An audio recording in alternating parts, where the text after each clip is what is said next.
right, Tall Paul. We come right out of the blocks, big boy. Here we go. Look at this. Come on now. We're going to get to that. We're going to get to your Lakers World Championship. Nicely done. I'm celebrating early. Are you wearing Lakers underwear too, or is it just stop at the? You really want to know? I don't. But here's what I want everyone to know: it's the Producers Podcast. Yeah. Paul Joseph, Jack Silver, a couple of former radio producers and program directors, and actually we're still doing it. We're not former, but like to do the podcast, like to share things with you. Yep. And if you got 30 minutes to kill, you've come to the right place. Chill it with us. Now, I always like to start with a little something. So, Paul, 2020 has been so hard on all of us. Poor Taylor. Look at that.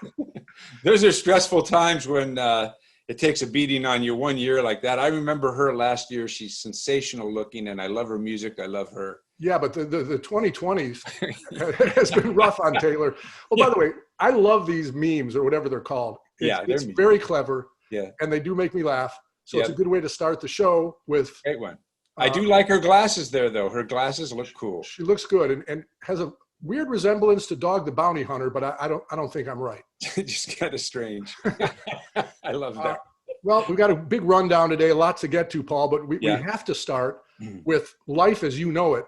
Oh. Because for some reason, the Joseph household is rich and ripe with crazy crap that happens all the time. What's the latest? Well, it's a minefield, and it's just you step through it. As you know, we're going through a remodel on the kitchen, which I was advised by just about everybody not to do for this exact reason. Because no matter how good your contractor is, you still have to deal with so much. Like, I don't have a sink. I don't have a cooktop.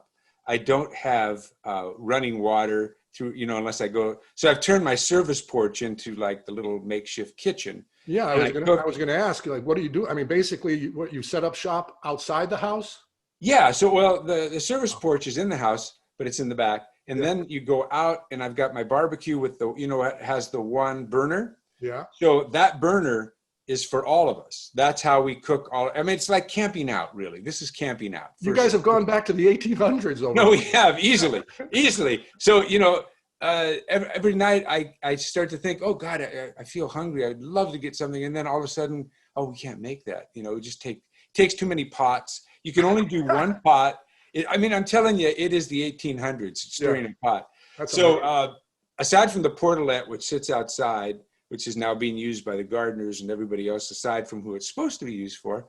But the frustration is the food. So what I did is I went in to the market, and I found some things that maybe would work for everybody, that they'd love and be tasty. Like the one that I found, and I think you might like this actually. Maybe you even tried it. It's called Giovanni Rana. Have you ever heard of it?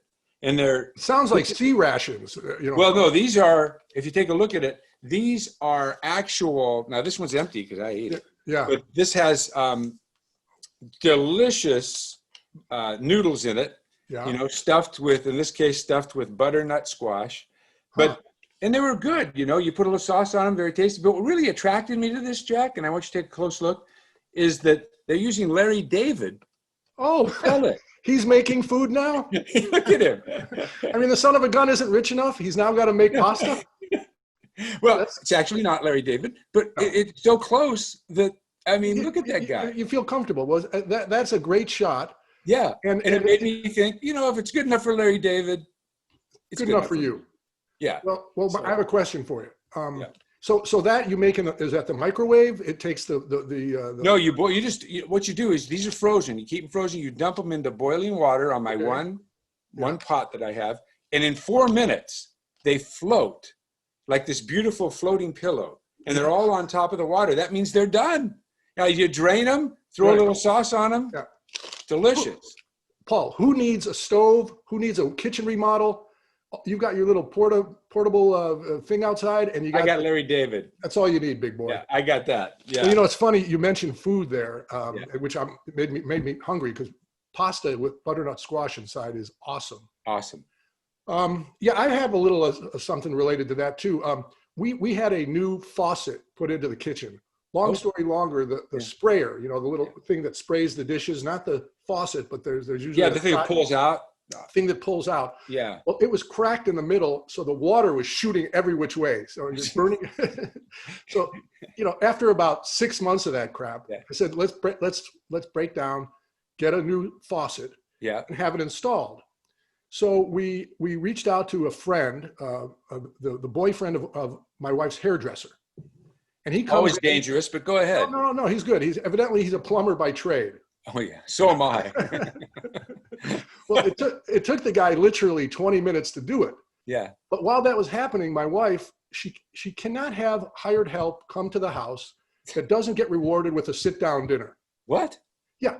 So next thing she goes, Jack, should we invite them to sit down and have dinner and No. cheese and crack? I go, honey, no. I gave him a check for $200. That's the reward for working at a Jack Silver household. $200 for 20 minutes. He got to take you to a sit-down dinner. Well, let's face it. So, but the point I'm making is, and it dates back to all the stuff we've had done at our house. Right. Repairs or anything. Everybody said, "You get a dinner. You get a dinner." It's like the Oprah house. It's so funny. I can relate to that because I have a friend. He lives 10 minutes from me, and he likes to throw parties. Now, obviously, nothing now, but when we were partying before COVID, he's always throwing these parties, and you go over, and it's always a mix of people. And you come to find out as you're doing it, all of a sudden we're sitting there and going, isn't that our UPS guy? Yeah. And wait a minute, isn't that the guy that runs the ball field at the park? Yeah, that's it. Yeah. So what he does, he invites service people of every type all the time. He wants to meet everybody. Yeah. And so that's what it kind of is. So, and I think your wife, Chrissy's kind of the same. Well, it's the same premise, but yeah. I want to put one more little cherry on top of the sundae, which is there's a COVID going on. You might have read about the pandemic. Yeah, please. I'm not looking for a big variety of people to be coming through the house and dropping in and having cheese and crackers. Yeah, right. You might sit next to your pool guy while you're. Oh, right. And again, this is not about hired help. This is not about me us being above, below, or on the same level as them. No. I'm just saying, you come home from work. The guy met us here about 5 o'clock, so it was after work. You just want to kind of get through it and done. And everything doesn't have to be a sit-down dinner, Paul. That's right. No, please, no. When you have your, mechanic look at your car, please don't invite him to dinner that evening. There's no reason. Now, if you want to set something up down the road on a Friday night, when let's say we meet at a socially distanced restaurant. Yes. But traipsing through the house, no bueno. All right. So that's that. Okay, good checking in on your house. And as it turns out, my house is equally. It sounds just as crazy. Just as crazy. Yeah. Now, speaking of crazy, you've done a great job with the ridiculous commercials of the week. Oh, thank you. You must scour the internet. I am ruthless. I go over it. And you've come up with a good one. Now, let's see if I can.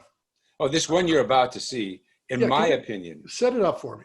Yeah, it peaks the freakometer because whoever came up with this for Facebook, it's a Facebook ad, but it's like taking one of the most irritating instruments to the ear of all time, which would be a kazoo, and putting this into a commercial, and the suspension of belief, I understand and get that, but as you watch this commercial, this is a college classroom. Okay, is this the guy starting the commercial? This is the teacher supposedly, but they're not. His back is to the group. I guess he's supposed to be on a blackboard or something, or a whiteboard or a smart board now. Yeah, but a couple of the kids pull out their kazoos, as you'll see, and start playing them. Sound power is defined as through a surface, the product of sound pressure and a component.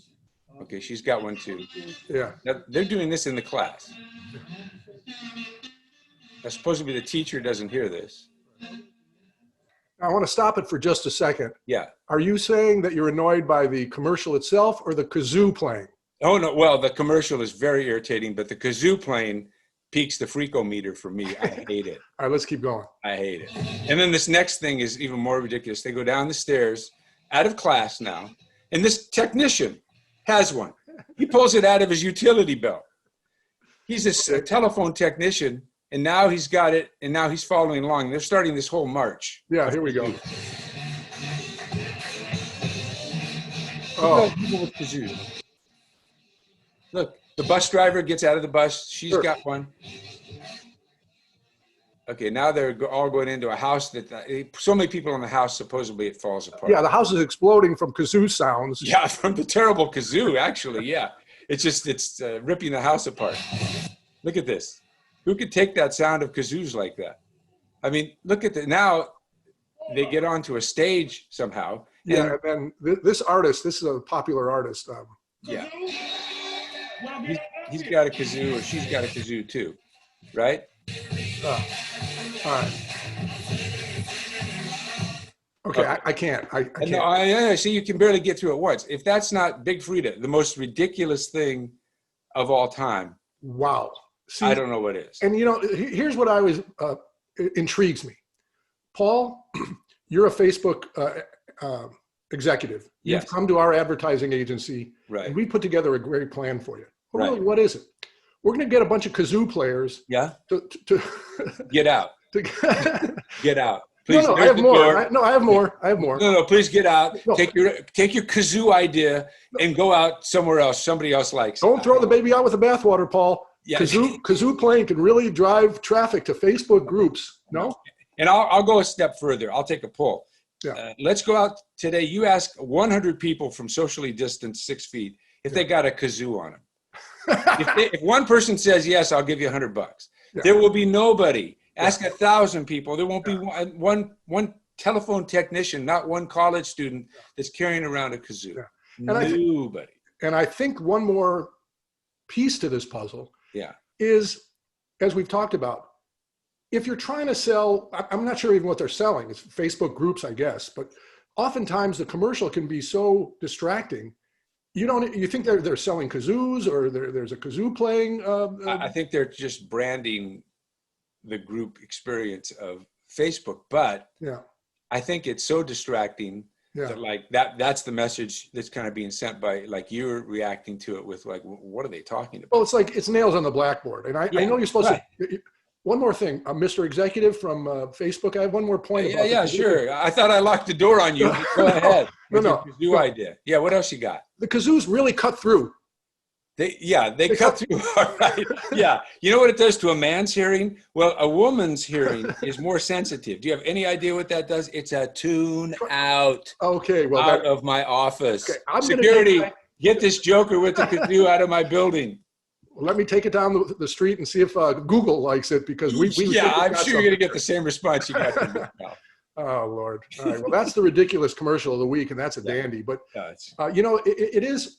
Do you feel fall is in the air, Paul? No, it's 82 here today. I don't feel like fall's in the air. The only thing that I do feel is like, I go out and play basketball every day with my son at 6:15. It's getting darker. So by 6:30, it's like we got the lights on trying to see the basket. Yeah. It's getting dark earlier, which I don't like. Well, the reason I bring it up is because, even though this has been the craziest year, 2020, COVID-19, I got you. But here comes the holiday season, starting with Halloween. I'm not ready. Not ready. Thanksgiving right around the corner. Not ready. Not ready. And, I hear Christmas is going to be right around the, no, not ready. Not ready, not happening. Okay. I'm Well, not now this buying anything. I'm not. You're not ready. Well, let me maybe get you in the holiday spirit, because I was thinking, normally if you're doing a podcast or a morning show, and again, as two producers, Paul Joseph, Jack Silver, we like, try to tell some of the younger producers how to get ready for the fall season. So this would be a good time to break out your Halloween costumes and share it with your audience. That's true. Yeah. Now the bad news is probably none of us are going to be able to wear our costumes to any parties. But you wear it in your house. Well, good. All right. Yeah. So here's the point. I was able to go back through my archives and find some information regarding some good recommended Halloween costumes for the listening and viewing audience. So let's start with, every year they always have the one famous one, or something that comes out of nowhere. So this year, the Fly. The Fly. I like the Fly. That's cool. The Fly is good. Yeah. So, and that's kind of benign. If you're not a big fan of crazy costumes or wearing, sexy outfits, just go as the Fly that landed on Mike Pence's head during the vice presidential debate. Now that's a good idea. That's a good one. No. Now, I did go back through some of my archives because over the years, back in the day when we were at a big ass FM talk radio station that had a little bit of kind of a fun slant, I found some of the costumes that I wore over the years, and it started with, here, I kind of worked my way up, Paul. It started with this one. Oh, so you. This is me as, and I could recommend, easy breezy costume as Hugh Hefner. Yeah, you look like Hugh. Yeah, sure. Big giant pipe. After the car accident. After the car accident, and after being removed of about $10 million. Yeah. So that's a good one. And actually, I'll point out my wife wearing the naughty officer. I like Officer Naughty. Officer Naughty is a winner. See, Chrissy doesn't wear her hair down like that now, but look at how cute she is with that hair down. Well, I outkick the coverage having this woman on my arm. But that's a good example. You can start with that. It's easy. I like that. You don't have to go. You get the red jacket and the pipe. That was cool. Okay, cool. So then I started to get. You could have changed the Jack Daniels shirt though, because. Oh, that wasn't cool. No, because Hef wouldn't wear that. All right, so then I started to get a little more, little racier. Let's just say. Okay. So then, for example, this is a classic. This is the breathalyzer. Okay. Now you kind of look 3 sheets to the wind there. Seriously. I was feeling no pain. Yeah, look at your eyes. But the funny thing about it is, if you notice, Paul, the breathalyzer area that you're supposed to blow into. I see where it's located. It's in my private area. It's conducive to your usual antics. Well, it's an antic. Yeah. And, I guess you can't do that crap anymore. No. That station you were on was very male-oriented. Right. And, it was okay for that time. I guess so. So I just want everyone to understand that I still think you can get away with the breathalyzer in 2020. But maybe move the arrow. Well, then the whole bit doesn't work, Paul. Okay. So then I got a little more creative. Okay. I couldn't find the picture of me wearing this. Yeah. But this was another good one too, the Pickle Vendor. Oh. Yeah. And you might notice when you reach in to grab the pickle. Yeah, you seem to be very consistent with the area of choice that you're trying to get everybody to grab. Seems to be in the private area again. Yeah, you don't even need an arrow for that one, the whole subject. Yeah, I don't think you have to go too far to figure that one out. And again, I'm not sure in 2020. I think if you're going to a company event, I might recommend you go with the fly outfit. Instead of that. Can you put the pickle barrel up one more time? Oh, okay. Let me get you the pickle barrel. I have a question about that. Okay. I want to, so there's the pickle barrel. So that hole, now if you're going to pull a pickle out the size of that hole. Oh, yeah. That's some pickle. Well, I don't like to boast. Well, I'm going to say, but I mean, if that's the size of the pickle, that is some pickle. Well, thank you, Paul. And I have to take my hat off to you for that one. And anytime you can do a little below the belt humor, always a winner. Always a winner. Now, I just let's see, one or two more. No, one more. The last one, and it's. I guess there is a theme, Paul. I actually wore this one time to the Playboy Mansion. I couldn't find the picture of me wearing it as the. Oh boy! Yeah, now there you are with your hands in your crotch, just like most good baseball players. Right, but the premise is you're a ball player. You get it? I know. We're driving home the point. Okay, all right. Well, of what you are. Okay, with both hands. You're not even doing like Ed O'Neill in all. What is it? Married with Children, where you put one hand down there. You got both in there.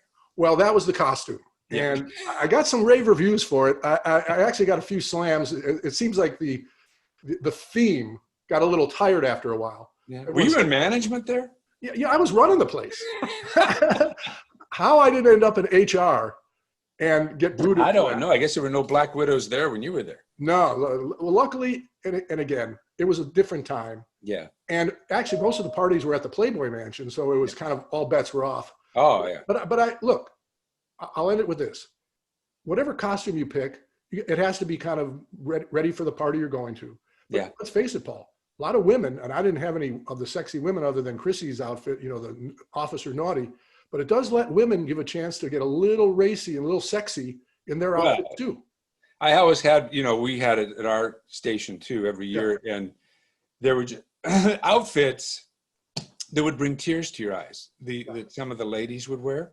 Like I still remember to this day a little Brave outfit I'm not talking about the baseball Braves. Right, like a little Pocahontas A type. little Pocahontas outfit Winner. that this already very attractive sales associate wore. Yeah. And so she wore this, and it was just, I mean, everybody was a buzz for like all through Christmas. They were still talking about. Well, yeah. Yeah. Well, look, let's get ready for the holiday season. Those are a couple of ideas that you could have used in case you want to really come across as some kind of nerd and obsessed with your private area. Have at it. I think I'm going to choose the baseball uniform. I'm going with it. Go for it. I think so. All yeah. Right. Well, hey, speaking of sports, yeah, we can't end the Producers Podcast. By the way, season 2, episode 5. Look at us go.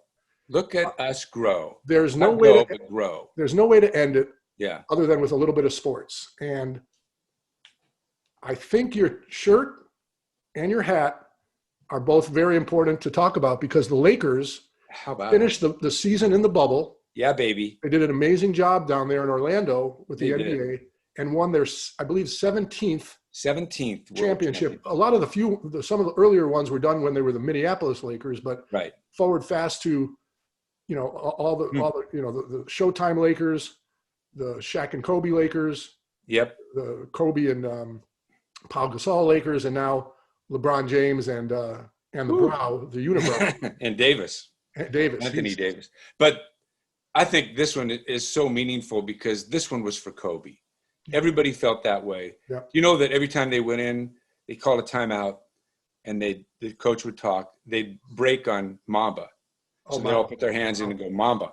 And so this whole thing was about Kobe and winning it for him and for Vanessa and Gianna and everybody. And it was so great that they could pull this off, and I was actually glad it went a little longer and they lost a couple of games because it made it even more exciting. Sure. When they finally did it. But the only thing I wish they would have won it in the Mamba jersey, which they tried to do, but they didn't do it, because Kobe created the black jerseys. The black on black jersey, right? Skin, snake skin type jerseys.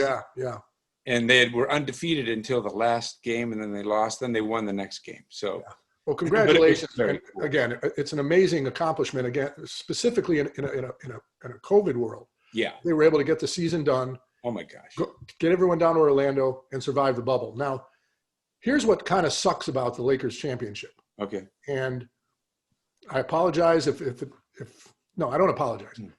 You win a championship. Stop looting and burning down the city and turning over cop cars and commandeering buses. Paul, how many years do we have to go through this where your team wins a championship and certain people of all walks of life have a tendency to go out and not protest, but basically riot downtown at Staples Center. I mean, luckily the game was played in Orlando, so that took 19,000 people out of Staples Center. But I've had a butt full of these post-championship parties that turn into a freak show. It's just so sad because you're celebrating the victory, and which means you're celebrating the city, right? It's a Los Angeles franchise. You're celebrating Los Angeles and the team. And so how does that relate to breaking windows, turning police cars over, all the stuff that goes on, not only in Los Angeles, but other cities. But it's like, enough of this stuff. If you're just an agitator that's out to do that, and they arrested a lot of people. So I think I read almost 90 or something like that, which is what should happen. But again, I don't want to take anything away from the Lakers' victory. No, they're amazing. We're going to do a parade once everybody is healthy. And is that right?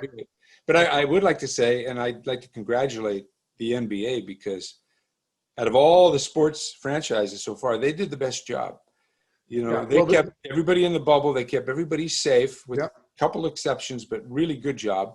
And this is something right now the NFL should be looking at and doing the same thing because it works. Well, there's a little bit of a first of all, you're right, and second of all, there's a little conversation of possibly when the NFL gets to the postseason that they'll try not a bubble per se, but at least a regional thing where all the postseason games will be played like they're doing with baseball. Yeah, either in Atlanta or in San Diego, like that. So because you want to limit the travel, you want to limit the amount of people involved. Yep. So just congratulations, and you're right about the Kobe thing. You can't overstate the fact that the year started with a terrible helicopter crash on January 26th, where Kobe and his daughter and all those other people lost their lives. So for it to be and then LeBron talks Anthony Davis into the mix, and then you win a championship. Amazing. That's amazing. Yeah, Kobe was too big for this world. So was Giannis. So they're looking down on us, hopefully watching over all of us. Amazing. Well, that's a great way to wrap up the Producers Podcast, Paul, because I don't know what else you say other than if Kobe's watching us, I think we'll be good. Feel good. Feel good. So good catching up. Yep. What are they supposed to do? They're supposed to share, review, link, and share, review, and like. Oh, and like. And if you need to lie, don't worry about it. Just and leave comments. Leave comments. We love it. Good comments. We love to hear from you. It's the Producers Podcast. He's Tall Paul Joseph. I'm Jack Silver. You guys, we'll see you on the next edition of this very, very impressive Producers Podcast.